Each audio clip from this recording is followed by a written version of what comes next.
ñaar fukki fan ak juróom-ñeent ci weeru décembre ci atum 2021 mbokku téléspectateurs yi safooti ànd ak ñun ci ITV yegg leen ak jàmm ci seen ndaje total local niñ ko tàmmee te def ay bés yu ne ci jamono yi yëpp ñuy dem ci gox bu ne ti fa seeti ji ña fay xëccoo ngir toog ca mairie ba lan mooy seeni programme lan itam la ne andi ci ay saafara yoo xam ne waa gox bi dañ koy am ci ay jafe-jafe nan la ñu gisee mbir yi na muy doxee nan la ñu war a mën a yëkkate seen gox ba mu jëm ci kanam ñu yegg ca émergence boo xam ne gox bu nekk di da ci mën a gis boppam loolooy mooy solo sa total local bi xam ne nag tey dañu am mbégte dem ba ca HLM ku ko wax xalaat marché bi marché boo xam ne yenn saa yi coow ya bëri ca marché boo xam ne comme bëri mën na faa jóge waaye itam ña dëkk ca boor ba yenn saa yi coow yu ñuy am ak yeneen mbir ya cay jóge looloo tax tey ñu am mbégte dalal ci plateau bi Abdourahmane Diaw nekk candidat bu waa république waa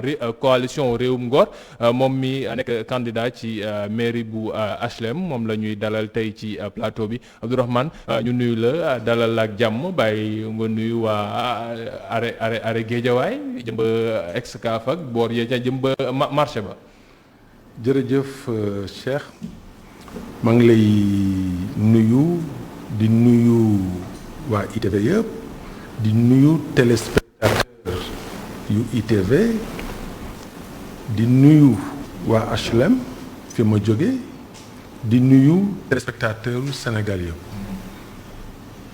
ni ko waxee sànq ci tàmbali bi Abdourahmane yow ngay xëccoo lii ci mairie bu HLM Abdourahmane mairie bu HLM ku ko wax ñu bëri dañuy xalaat koom-koom gu fa am doole ga fa nekk ndax ñu bëri dañu wax ne marché bi xaalis bu bëri moom koy jóg yenn saa yi moom ay coow yu ca ànd ak yeneen yu ñu mel lan mooy problème mu HLM ndax lu am marché am suuf am ay yeneen entreprise yoo xam ne ak industrie yoo xam ne ñoo ngi ci seen boor lan moo tax yenn saa yi coow yi ti wëyti fa nekk ba léegi nañuy yoree gox ba ngeen gisulee seen bopp wala da ngeen jàpp ne budget yi niñ koy gérer moom moo wuute ak ni ko waa gox ba ti doyee.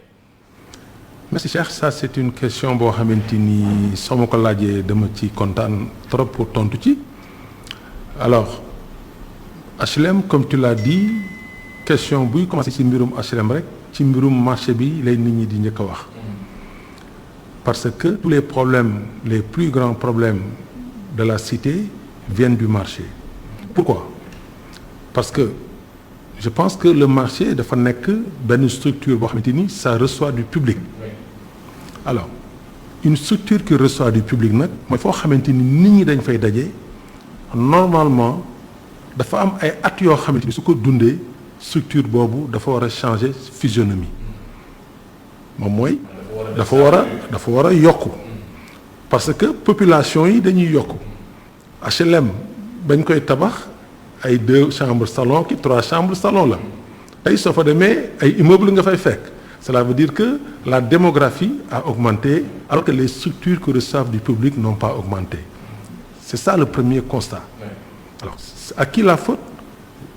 Comme les marchés sont dévolus aux communes, je pense que communes yi ñi koy jiite ñoom ñoo war a am ay programmes yoo xamante ni dañuy topp loolu ba structure yi nga xamante ni ñooy recevoir du public ñu war leen di rénover wala ñuy leen carrément di leen yokk boo xamante ni nit ñi fay dem dañ fa xaj. ay lay jéegu liiti maire bi nekk ca gox ba def na ko ndax gis nañ ay jamono moom mu jël de son plein gré pouvoir am mu ni yenn ci parti ci marché bi dañ koy toj ndax gisoon nañ ne ni muy demee nekkul woon ni gën jàppoon nañ ni su fekkoon wëy na ab catastrophe mën na fa am wala mu nekk loo xam ne day gën a sonal liiti seen gox ba kon am na ay jéego yoo xam ne ñoo ngi ko ciy teg lan moo nag tere mbir yi matadi ba léegi wala mu mat. gëw ma ni loolu ay jéego la. parce que mënoo fekk ay nit ci biir marché. nga ni da nga koy toj te wanoo leen benn programme boo xamante ni dina dal seen xel ba soo ko tojee ëllëg mën a yaakaar leneen loo leen mën a jox. même su fekkee c'est pour des raisons de sécurité. même su fekkee c'est pour des raisons de sécurité il faut prévoir gouverner c'est prévoir. C'est des raisons de sécurité yow maire bi war nga xam ni la structure qui reçoit du public am na dund boo xamante ni su ko dundee fa lay mën a yem. donc marché bi ñu ko tabaxee léegi ëpp na 30 ans donc.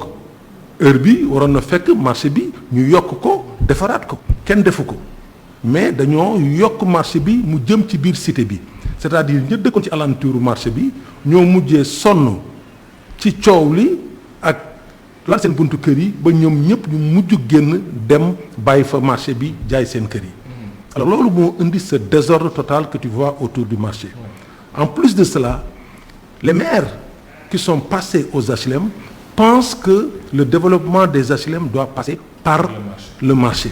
Ils pensent que les recettes qu'ils vont prendre dans le marché yooyu moo leen ni mooy mën a dundal waa HLM alors que c'est pas ça. Marché bi su fekkente ni da nga yaakaar ni li fay jógee mooy jàppale waa HLM tu es obligé nga def fa ay table ci buntu marché bi def fa ay abri provisoire def fa lu nekk te loolu mooy indi ce désordre total là.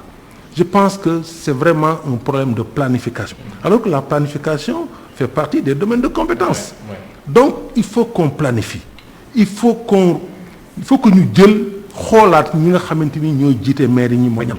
Est-ce que c'est des personnes qui sont à la hauteur est-ce que am nañ xam-xam bi ñu ko mën a yoree est-ce que personnel bi nekk ci biir maire yi am nañ capacité pour doxal li ñu war a doxal. Parce que non même pas les conseils municipaux apparaissent 4 fois dans l'année. S'il n'y a pas de soo amul ay sessions extraordinaires. Est-ce que loolu nag noonu lañ ko war a bàyyee.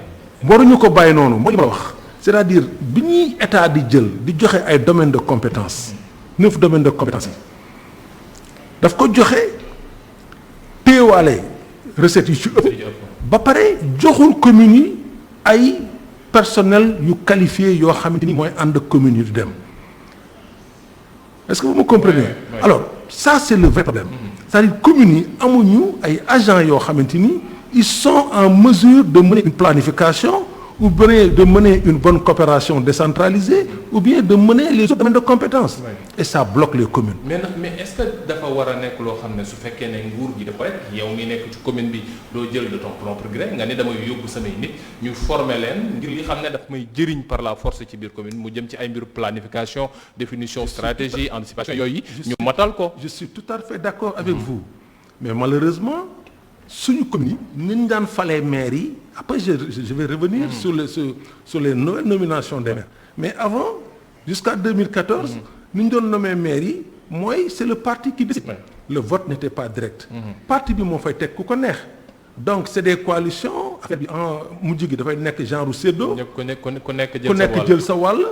su ku nekk jël sa wàll y a plus de choix de compétence. Alors le choix de compétence doit se faire avec un maire bu nga xamante ni il est pratiquement indépendant. Bon choix de compétence moo bi gën foofee ca HLM nan la ñu war a mën a def ba mën a départiru peut-être ci développement wu HLM ak li mbiru marché bi wala marché bi mën na nekk ab levier boo xam ne dina leen gën a taxawu nan la ñu war a mën a yore gox googee yëpp loolu yëpp ay poñ la yoo xam ne incha allah nañ ci yëy yàbbi ak kiiti Abdourahmane Diaw ma fàttali rek ne moom expert la en collectivité territoriale ak lu jëm ci diplomatie ak stratégie moom la ñu dalal tey ci plateau bi moom mi xam ne mooy candidat waa réewum Ngor fële ca mairie bu HLM mbokk yi ñu seetaan léegi tuuti publicité laata ñu agsi ci xibaaru maraîcher ànd ci ak Baye Cheikh Sall dellu si waat ci kanam incha allah.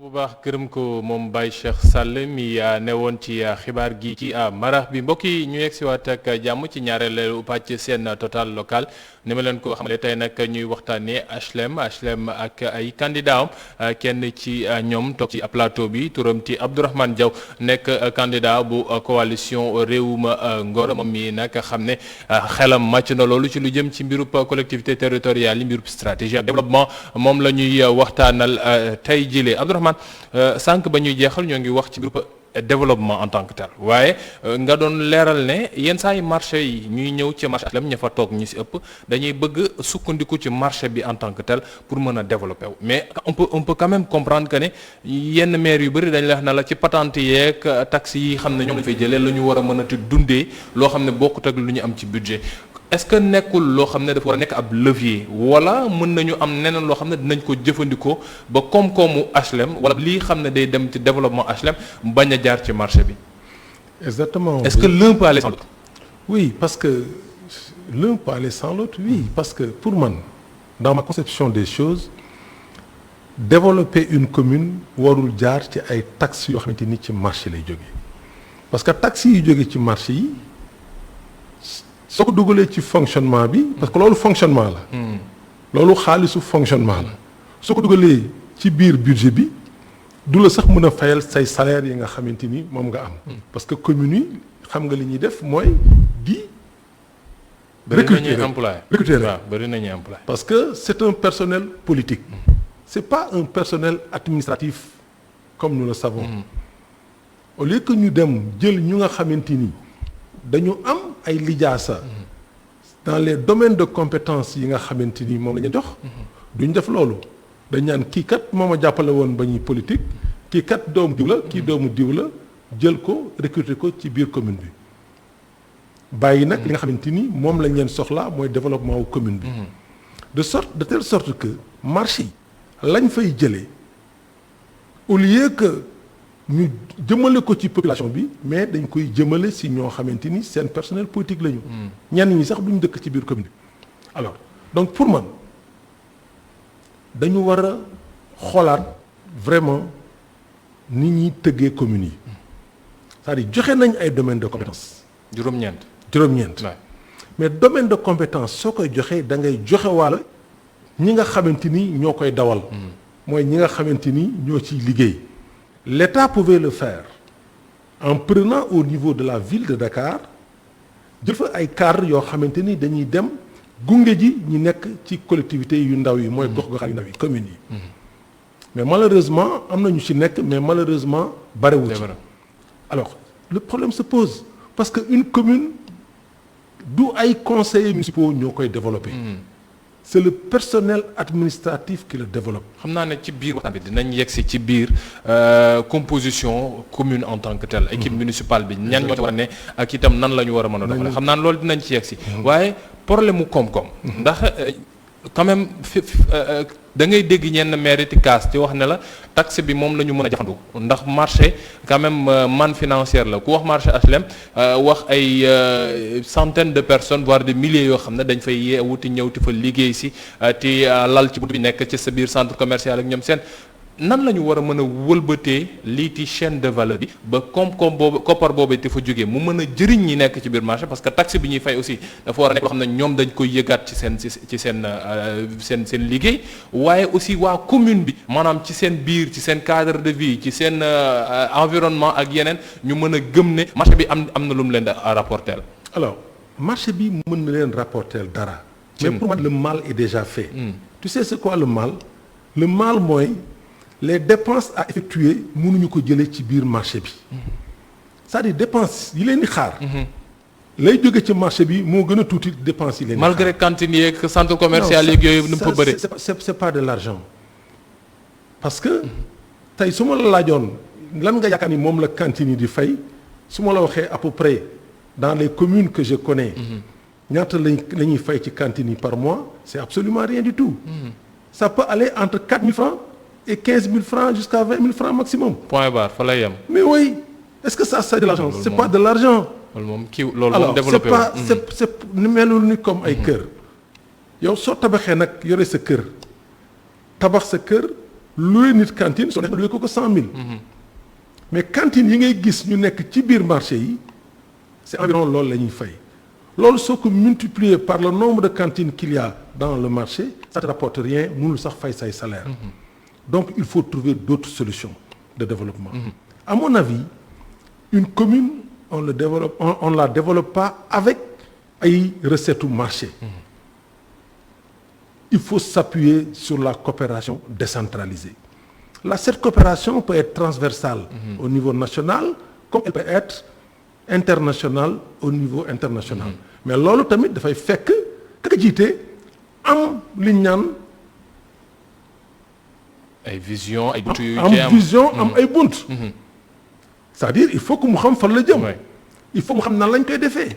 mais malheureusement dans nos communes nous n'avons pas ça. on a les maires en grande partie personnel politique la ñu. le personnel en grande partie personnel politique la ñu. donc amuñu personnel administratif amuñu des maires visionnaires. mais loolu xam nga soo ko waxee day andi li ma doon bu xoogu léegi muy mbiru composition équipe municipale en tant que tel parce que ci sénégalais yëpp lañ ca xam moo di ne maire moo nekk ca kaw et que conseil municipal bi moom moo nekk ci ginnaaw ñu nekk yenn saa yi 30 60 wala 70 ñoom ñooy toog waxtaanee luy xew ci biir gox bi après nag jëm ci personnel bi mooy ñay cacheté ak ñeneen ñi xam ne ñoom ñoo nekk ci biir équipe municipale bu efficace boo xam ne dafa war a efficiente nan la war a mën a tëddee ñan ñoo war a nekk ci biir ñoo xam ne ñoom ñooy jëmale mbir mi ca kanam. alors l'organisation d'une collectivité ak itam ndax loolu xam naa ne après dañ ci ñëw mais ñan ñooy conseillers municipaux ñan la ñu war a mën a tabb ci place yi yenn prérequis la ñu war a am ngir mën a toog ne man conseiller municipal la man maay représenter gox bi wala gox bi. alors man soo gisee ma présenter liste Réewum Ngor parce que je voulais être indépendant dans le choix déjà des conseillers municipaux xam nga lan mooy indi le vrai problème mooy les coalitions xam nga coalition ku nekk da ngay indi coalition yu mag yi nga gis fii yëpp mënuñu indil ay solutions dans les collectivités territoriales parce que dañoo daje pour séddoo xam nga daje pour séddoo sooy séddee yow doo choisir ki ngay sédd. mooy choisir ki ngay Abdourahmane sédd ci coalition nga dem yow tamit de. waaw non mais loolu du coalition c'est-à-dire c'est pas une grande coalition. c'est juste un parti deux partis c'est-à-dire Réewum Ngor. moo ñëw ànd c'est le ak parti yow Thierno Alassane Sall. avec URV dirigé par le docteur Mohamed Diallo. parti boobu man maay secrétaire général du parti bi. yéen ñaari ci parti yooyu. ñoo donc on ñëw n'a ànd aucun foofu problème. ok donc ñun sur les choix nous choisissons les meilleurs dans le conseil municipal. Et demain si nous gagnons les élections nous choisirons les meilleurs profils pour être le personnel administratif de la mairie. Si on ne le fait pas c'est pas la peine jarul ñuy nax suñu bopp liggéey da nga koy jox ki ko mën. Au niveau institutionnel moom mooy au niveau du conseil municipal. il doit y avoir de bons cadres ñoo xamante ni ils vont réfléchir dans les commissions. parce que état bi joxewul ay domaines de compétence pour joxe rek. daf ko joxe pour que dans chaque domaine de compétence ñu créer fa benn commission boo xam ne dañ ciy boo xamante waxtaanee ni dafay réfléchir ci domaine boobu.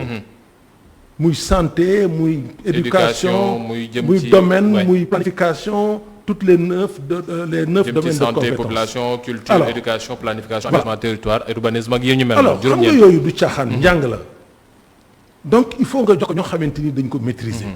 mais si tu prends juste un personnel politique nga créer ay commissions ils vont jamais réfléchir pour le maire. alors que le maire a besoin de réflexion venant de son conseil municipal moom mu présenter ko en conseil municipal parce que chaque mairie doit faire au moins 4 sessions ordinaires durant l'année. pour l'année. alors ou bien une session extraordinaire ou autant que se peut. mais dans ces bokkut ak réunion conseil municipal yi xam ne war na ci mën di am lundi bu ne wala semaine ci biir semaine. mais bi yooyu mooy commission yi. ouais. c'est-à-dire les commissions dañu war a dund. mais il faut que mu am ñu ko jiite ñoo xamante ni tamit xarañ nañu. ouais. alors soo ko amul conseil municipal bi am ko mënuñu def résultat. ñan nga àndal ñoo xam ne yow jàpp nga ne sa conseil municipal soo ko tajee naruta am ay jafe-jafe est-ce que nekkul itam mbiru politicienne maanaam nga baal ma ci kàddu boobu mais damay xool ne Ndeye Fatou moom ci biir marché bi am jigéen ñi ànd nañoo ak moom Modou ci biir gox bi ASC beeg gone yi nangul nañ ko ma ne diw mi xaar ma jël ko teg sama wet diw mi xaar ma jël ko teg sama wet ëllëg su ma leen dugalee sama biir conseil municipal dinaa mën a dawal sama politique normalement ndax du ma am ku ma defal croche-pied. est-ce que yooyu moom mooy li ngeen xalaat wala ubbi ngeen ay compétences yoo xam ne moom ngeen teg ne critères yi ku ko matul du nekk conseil municipal. non on ne met pas de critères. mais on fait le choix au moins sur le CV des personnes. c'est-à-dire nit ñi ay borom xel lañu. mais am na ñoo xamante ni jànguñu. ñu ngi ci marché bi. tu es obligé de les mettre dans tes listes parce que ëllëg la waa marché bi di jooy ñoom ñoo la ko mën a wax ci biir conseil municipal bi. alors le conseil municipal nekkuñu fa pour waxi tubaab. wala nasaraan wala ay anglais. mën nga fa wax wolof. ku nekk doo ab école nasaraan. amul ku nekk la nga dégg moom ngay wax. donc la population yi di jooy mu agsi ci conseil municipal bi loolu moo am solo. mais il y aura un noyau dur boo xamante ni ñooy jiite commission yi. toi tout ça loolu waroo ko rater. il faut que dans chaque commission nga teg fa koo xamante ni dina ko mën a diriger. maintenant les informations venant de la population. ku jàng ku jàngul mën nga ko andi. parce que aussi il faut que ñëpp bokk ci conseil municipal bi. waruñu exclure benn catégorie de la population. Donc man li ma gëm mooy si on arrive à avoir un bon conseil municipal, les commissions fonctionnent, ñu def les délibérations teg ko mu bañ a nekk parparloo. C'est-à-dire mu doon li nga xamante ni askan wi moom la bëgg. mooy li maam Abdou Aziz Dabakh yal na yàlla yokk leeram doon wax ci assemblée nationale bi. Assemblée nationale la fa am député di ko def moo war a am ci conseil municipal yi. C'est la même chose. Parce que ils sont élus au suffrage universel. tey nag la gën a neex parce que tey. bii pas direct la. direct la. Alors comme que direct la on a donné la possibilité aux populations de choisir à partir des portraits.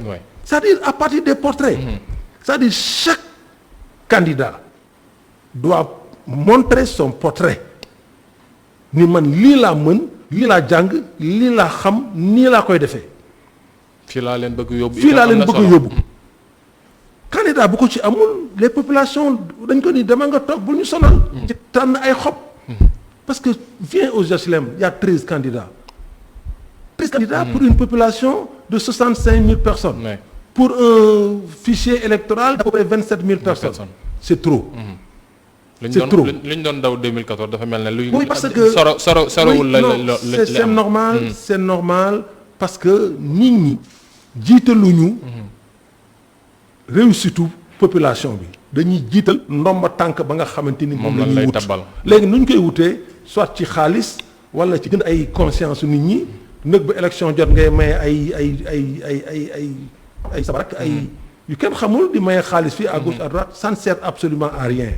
léegi lu jëm ci loolu. parce que yaa ngi koy wax léegi mbir yi warul nekk loo xam ne yow da ngay ñëw rek te wax ne non am naa li mën naa nii waaye itam da faw nga wax waa population bi lii laa leen bëggal lii laa leen mënal fii laa leen bëgg yóbbu ci programme yéen ñu bëri dañ lay wax ne la non man sama programme jigéen ñi naa leen wutal financement gone yi dinaa leen wutal xëy naa leen wutal formation gox bi dinaa xool nu mu mën a leeree ci yan poñ yow Abdourahmane nga yaakaar ne la ñu war a mën a teg ab programme ndax ñëpp xam nañ ko léegi commune ak tutorat de la décentralisation bi dugg na léegi ak doole communalisation intégrale bi moo ngi gën di ñëw yeneen buntu yoo xam ne dafay ubbi ay partenariat sànq yaa ngi ciy andi ay leeral yooyu tamit yu am solo la ci yow nan nga taxawale wala nga nan nga ubbee ay buntu yoo xam ne c'est sa programme di nga mën a doxal ba lu jëm ci ni ñu koy woowee plan de développement communautaire boobee mu nekk loo xam ne dina taxaw am solo waaye itam waa HLM mën cee gis seen bopp.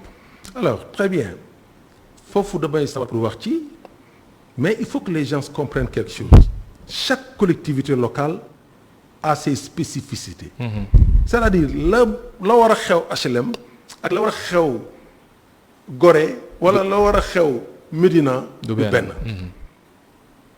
alors bon en ce qui nous concerne ñun HLM. HLM on a eu la chance que mu nekk un quartier urbanisé un quartier assaini parce que construit par l'État. xam nga loolu chance la.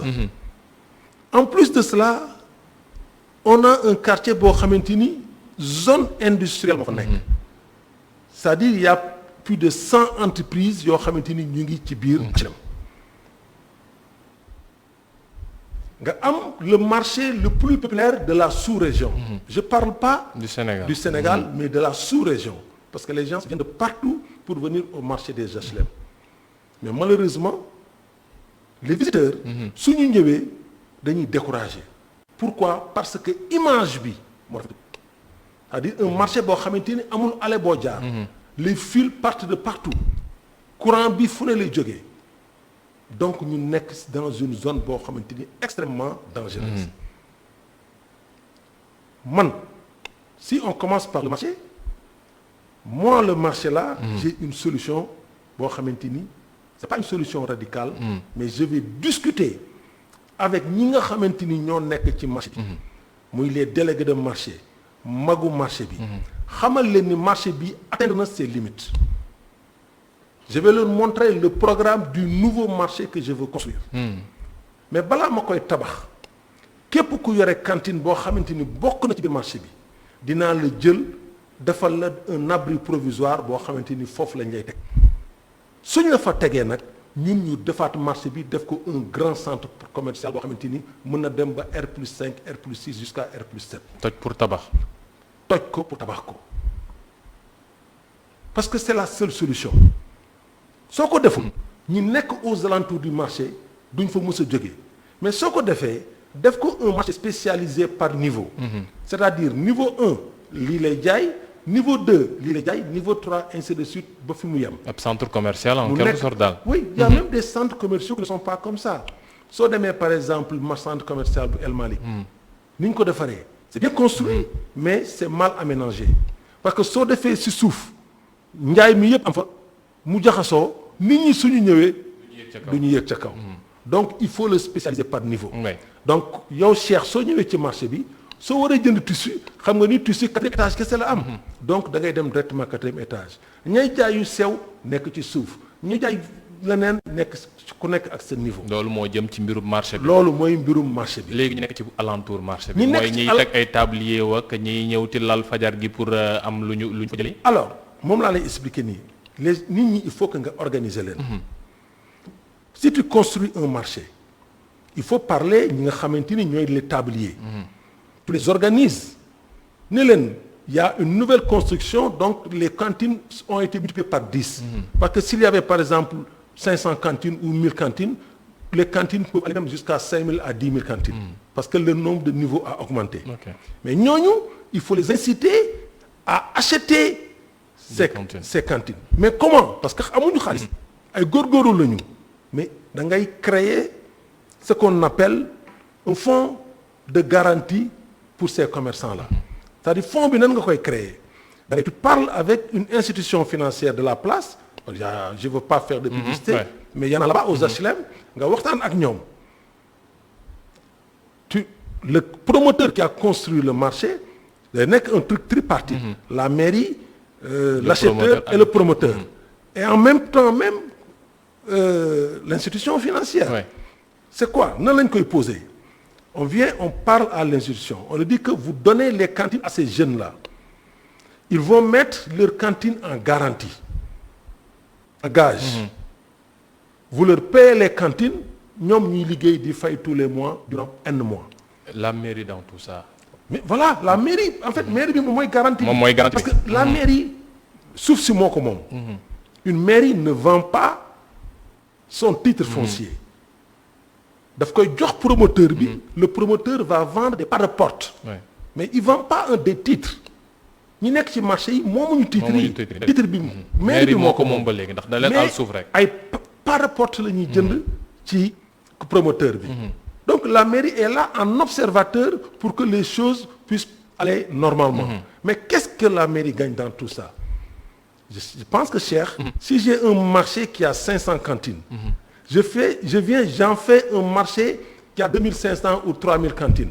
mes recettes de 500 cantines vont être multipliées par 5 ou 6. 6 ouais. Voilà, donc la mairie va gagner à ce niveau-là. Bon, foofu ci mbirub loolu ci mbirub marché bi la. Voilà, et puis il aura un environnement assaini. Il aura un environnement assaini. Et puis un suivi parce que ñun aussi dañuy liggéey mais suñu liggéey du am suivi. Topp bi mooy il faut que mu am topp. Il faut prendre les jeunes du quartier même si tu les prends en contractuel. ñu mën a surveiller l'environnement. parce que ñi dëkk HLM ils sont en train d'étouffer. c'est ça le marché léegi loolu mooy lu jëm ci mbirub marché bi. ci plan de développement communal bi ba léegi. exactement. maintenant si tu veux on peut aller dans le mais comment. tu m'as pas demandé comment on va avoir l'argent qu'on va utiliser pour faire le marché. c'est en partenariat public-privé. mooy institution financière bi ngeen bëgg xaritoo. c'est en partenariat public-privé. c'est-à-dire le promoteur. lui il amène son argent. Il construit le marché il vend et il récupère son argent mais il laisse le patrimoine aux commerçants et au marché et à la commune. commerçants yi ñoom moom seen part de porte mais commune bi moom marché bi. voilà donc c'est comme ça que ça va se passer. loolu moom mooy lu jëm ci. loolu mooy solution au marché bi. solution marché bi waaye plan de développement communal mënul nekk loo xam ne yem ci mbirub marché. non j'en viens. le plan de développement communal ça va toucher normalement les 9 domaines de compétences. mais moi je les ai regroupés en 4 grands axes. mooy. alors dafa am loo xamante ni pour man c'est le plus important aussi aujourd'hui c'est de tout faire pour qu'il y ait une politique inclusive. Politique inclusive ñu fexe ba population yi approprier wu la politique communale. Aujourd'hui population yi xamatuñu da ngay laaj ñoo xam ne mosuñu sax gis maire bi. est-ce que du seen faute yéen tamit yéen ñi nekk ci gox yi yenn saa yi ndax da ngeen mel na lu bàyyee lépp rek suñu waxee ñu ne noonu maire bi la. Oui, parce que xam nga c'est le maire qui va aller vers les populations. Et puis lépp avant ñu lay la c'est-à-dire il faut que nga dem waxtaan ak population yi xam li ñu bëgg ba pare fas ko yéene respecter. C'est important. C'est-à-dire il faut pas ñëw di nax population yi di leen dig ci loo xamante ni leer na ni ëllëg mënoo ko def. Une commune on la développe pas avec des recettes de marché gëmuma ko man. Pour man une commune on la développe avec la coopération. Donc suñu demee si par exemple dans le domaine de l'éducation. Par exemple à plusieurs écoles. Primaires à peu près 6 ou 7 écoles ñu foofu. Mais écoles yi depuis que moi j'habite aux HLM en 1974 écoles yi changé wuñu de physionomie. Alors que ça reçoit du public. Ça doit changer. La population augmente. Ces classes doivent être refaites de sorte que écoles yëpp ñu mën ko def des établissements yoo xamante ni niveau R+2 lay doon. Donc le niveau rez-de-chaussée boobu on doit changer toutes les écoles def ko R+2. Les jeunes qui sont en 6e 5e peuvent occuper le rez-de-chaussée. ñi nekk 4e 3e occuper le premier étage. ñi nekk CM1 CM2 occuper le deuxième étage. C'est comme ça qu'il faut s'organiser. Et c'est faisable. Parce qu'il y a des fonds d'investissement comme vous l'avez si bien dit yoo xamante ni tu l'as dans le budget. Le PACASEN est là. Mais PACASEN dafa mel ne maire yu bëri pour ñu jot ci yenn saa yi day nekk. Ah non non, il y a aucune difficulté. Da ngay dégg ñu bëri te la non c'est difficile maire yi toll ci biir Sénégal 557 yi soo ci wax ñu wax non ñu ko ci jot bëriwul noonu. Non effectivement. Il y a pas difficulté bi ci lan la nekk. Alors que ne PACASEN pour maire yi la te war na leen gën a jàppale ngir ñu jëm ci kanam. En fait PACASEN ni ñu ko tëggee l'État n'avait pas les moyens de donner les fonds du PACASEN à toutes les collectivités locales du Sénégal. Mais ils ont pris un échantillonnage pour le tester. C'est-à-dire dañ commencé à quelques communes ñun suñu commune HLM ci la bokk.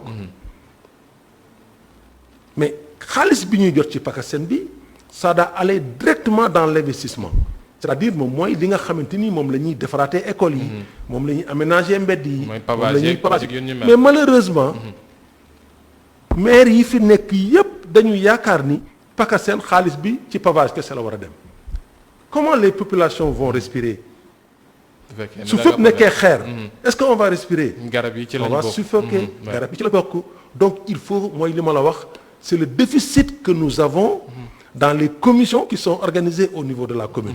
C'est-à-dire dans les commissions d'aménagement du territoire su amoon des experts ñoo xamante ni xam nañu la ñuy liggéey dinañ ko aménager de sorte que tu verras ay verdure gis ay pavage gis leneen ak leneen. Mais malheureusement ça ne se fait pas. Mais bon yéen ci HLM ku ko wax ci tali bi noonu di nga gis ne ñoo ngi ay garab am na ay bërëb yoo xam ne. non foofu lañ ko fekk garab yooyu man bi ma juddoo foofu laa ko fekk. waaw mais ñoo ngi koy rafetal pour mu bañ a daanu. non garabu niim yi. Senghor moo ko fi defoon. garabu niim Senghor moo ko fi def. HLM ay garabu niim moo nekk ci avenue Cheikh Amadou Bamba bi. y a rien de nouveau. Les quelques jardins qui ont été faits par un des maires méritants quand même ne fonctionnent plus suuf moo fa nekk léegi parce que amul suivi sooy defar loo xamante ni amul suivi ça ne sert à rien da ngay yàq xaalisu commune bi. Alors pour man le vrai problème encore une fois c'est le problème des ressources humaines. Il faut des personnes qualifiées qu'on doit mettre à la place qu'il faut pour que li bëgg ci suñuy commune ñu mën ko am. yaa ngi wax léegi lu jëm ci mbiru éducation après nga dem ci mbiru personnel qualifié boobee te kuy wax personnel qualifié wax itam éducation wax lu jëm ci mbirum ndaw yi ndax ndaw yi yenn saa ñoom ñoo dëkk ci gox bi ñoom la ñu mën a former ndax ñoom ñoo xam li xew ci biir gox bi ñu mën leen teg ci yoon te loolee nekk naa poñ boo xam ne du ma wax ne maire yi rek la waaye mais mën nañu wax ne Sénégal yëpp la ndax problème la boo xam ne ak démographie bi ni muy demee Sénégal bëri na ndaw bëriwuñu entreprise yoo xam ne mën nañoo jël ndaw yi ngir mën leen fa dugal ñoom ñëpp ñu mën a liggéey nan la ñu war a mën a taxawee ci seen commune boobee te HLM ba ubbi ay buntu yoo xam ne ndaw yi peut-être dinañ leen former wala ñu ubbi leen ay opportunités yoo xam ne dinañu am ay places yoo xam ne dinañ ci mën a liggéey te mën a jëriñ seen gox. Alors ça c'est le problème c'est un problème national. Il faut le reconnaître. voire même international. Oui, à la décharge des maires, c'est un problème national. Mais loolu génnewu ci maire yi. dañ ci war a bay seen waar. comment lañ ciy bayee seen waar. alors moi aux HLM suñ ma dénkoon commune bi aujourd'hui j'ai des solutions yoo xamante ni mën na absorber une partie du chômage des jeunes. ci naan mënuma ñëpp nag. ci naan mais dinaa absorber lu bare. ci naan parce que. alors je te disais tantôt bokkul ci compétence transférée yi. non mais lu la diplomatie mayul dara du la ko may. lépp dañ koy waxtaanee. alors su la yàlla mayee nga am une zone industrielle qui fait plus de 100 entreprises. nit ñi di fa xëy ak liggéey. ñu ëpp ñi fay xëyee dëkkuñu ci biir HLM bi. le maire doit aller s'approcher de cette zone industrielle. le maire doit aller parler war na dem waxtaani ji ak chef d'entreprise yooyu. su waxtaanee ak ñoom. ni leen yéen nag yéen a ngi nekk ci sama biir gox. yéen a ngi may polluer. yéen a ngi fii xëy di fi liggéey. je pense que am na loo xamante ni ku xam lu tuuti ci àdduna xam nga ni entreprise bu nekk am na ce qu'on appelle la responsabilité sociétale d'entreprise. cette responsabilité sociétale d'entreprise n'est pas une obligation. mais c'est un devoir. devoir bi mooy lan il faut l'organiser. comment l'organiser man étant maire la première semaine de mon quinquennat je vais convoquer tous les chefs d'entreprise du domaine industriel dans une salle pour waxtaan ak ñoom. vous êtes dans notre commune vous travaillez ici vous gagnez de l'argent ici. cette commune a des problèmes au niveau de la santé. suñu jigéen ñi benn centre de santé bi ñu yàlla may mënuñu faa def échographie mënuñu faa def mammographie mënuñu faa def scanner suñ ko soxlaa dañuy dem Gaspard Camara wala ñu dem Mamadou Diop. wala ñu dem Dantec wala ñu dem Principal. c'est pas normal pour moi ça c'est des soins primaires. soo leen waxee loolu ni leen éducation bi on a des écoles nos enfants suffoquent amuñu toilette ñu mën a dugg su fekkente ni récréation jot na wala ñu bëgg a dem dans les toilettes. y a rien dans l'environnement des écoles boo xamante ni dina attirer xale yi pour que ñu yàkkamti dugg ci école bi. suñu doom yi nekk ci biir commune bi mënoo ci jël kenn le week-end pour yóbbu ko foo xamante ni mën na faa foyer. énumérer ko les points. yoo xamante ni population yi. c'est des besoins primaires pour ñoom. ni leen maintenant par rapport à votre responsabilité sociétale. yoo xamante ni il y a des entreprises qui sont là yoo xamante ni dañ ko respecter. vous le voyez toujours comme moi. à la télévision des entreprises privées. mais est-ce que loolu ñuy woowee responsabilité sociétale d'entreprise. loolu lañ mën nañ ko nangu ndax maire yu bari léegi responsable sociétale d'entreprise lan la diw entreprise bi may nañu ay ticket pour ñu dem Màkka jox nañu 100 wala 10 meilleurs élèves yi ñu jox leen. est-ce que loolu doo leen toog ngeen jàppee na noonu nañu wëy. non man du ma ko jàppee parce que moi je suis plutôt technocrate moom. man du ma ko jàppee noonu. moi je fais un recensement. xam sama gox lan la soxla avant dara. parce que quand tu pars négocier quelque chose tu dois avoir une base de données boo xamante ni volet santé bi xam nga li nga soxla éducation xam nga li nga soxla environnement xam nga li nga soxla nga soog a mën a waxtaan ak ñi ngay waxtaanal. ni leen nag lii la chiffrer ko ni leen je suis là pour 5 ans. votre participation on peut la discuter vous pouvez dire que chaque année chaque entreprise par rapport à ses gains peut donner tant. J'ai pas besoin d'argent. Ne me donnez pas cet argent. Mais vous avez des devis estimatifs dans chaque domaine de compétence. Faites-le directement. Ne venez même pas à la mairie. Allez nous le faire directement. Et mettez une plaque pour montrer que c'est cette entreprise qui a réalisé ça. Et ça va être éternel. Ça va rester ici. Donc, question de négociation. Mais là, c'est la diplomatie. C'est la diplomatie locale qui va parler. lu ñuy waxtaanee la et on trouve des solutions. Mais si on ne le fait pas on ne trouvera jamais des solutions sur des taxes mbedd ay juuti. ak yooyu loolu mu régler problème waa HLM. li ma la wax nii je le fais je règle pratiquement les 80% des problèmes au niveau de l'éducation et de la santé. D'accord. Maintenant, tu m'as parlé d'emploi. J'en viens. Ces entreprises qui sont là, ils recrutent. Moi, j'ai des enfants. J'ai ma base de données. Je connais mes bacheliers. Je connais mes jeunes qui ont suivi des formations de BT technique. Je connais mes jeunes qui ont des licences, qui ont des masters. J'ai ma base de données que je maîtrise. Je le dis que, mais donnez-nous un pourcentage dans votre recrutement. Oui. On ne va pas vous envoyer des personnes qui ne sont pas qualifiées. Au lieu d'aller chercher des personnes qui peuvent venir toujours en retard parce que vous serez l'un de que, prenez ceux qui sont à côté de vous. Oui. Et ils vont le prendre. Mais question de négociation là. Encore une fois. Organisation et méthode. Pour terminer, parce que j'ai pas fini. Ouais, mais parce que les jeunes doivent avoir du boulot. Oui. J'ai pas fini. Le budget de la municipalité doit avoir ce qu'on appelle des fonds destinés à l'emploi des jeunes. Mais ce n'est pas des fonds qu'on va leur donner. Ça va être des fonds de garantie. Parce que loolu yenn saa yi dañ la koy wax waaye ñu bëri dañ lay wax ne la fonds boobu on voit pas. Je vais t'expliquer. Le fonds va venir du budget. Le budget est voté par le conseil municipal. C'est-à-dire les recettes yi nga xamante ni moom la ñuy prévoir. Soo ne je prévois 1 milliard de recettes, tu dois dépenser 1 milliard. Oui.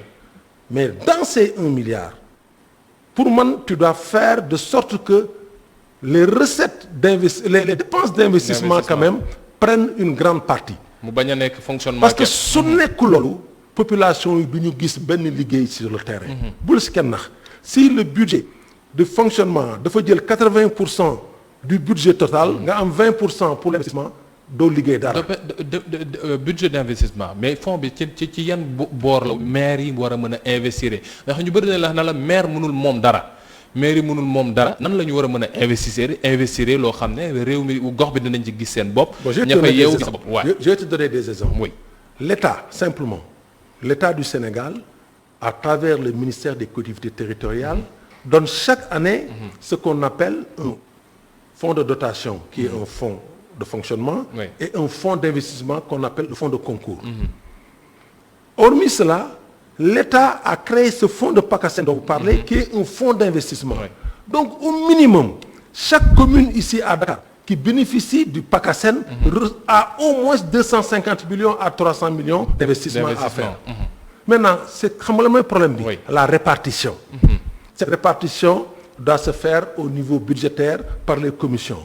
Et s'il y a des tares à ce niveau, on ne pourra jamais avoir un bon planning. Voilà. sant ko baax gërëm ko Abdourahmane Diaw moo ne woon suñu gan tey ci seen Total local Abdourahmane Diaw nekk ab expert ci lu jëm ci mbirub collectivité territoriale développement ak lu jëm ci mbirub stratégie moom mi xam ne mooy candidat coalition Réewum Ngor foofee ca mairie bu HLM la ñu dalaloon tey jile mbokk yi sant leen baax gërëm leen jox leen dig daje ëllëg incha allah beneen gox yeneen i invité yeneen i maire wala yeneen i candidat yu war a ñëw waxtaanee seen gox ak itam lan lañ ci yaakaar mën a def laata ñoo yegsi ci bésub woote ga ñaar fukki fan ak ñett lay doon ci weerub janvier ci atum 2022 léegi-léegi ñu seetaan tuuti plus c'est laata ñoo yegsi ci xibaaru nasaraan 19:45 andi ci ak Adama Nuskaba jërë ngeen jëf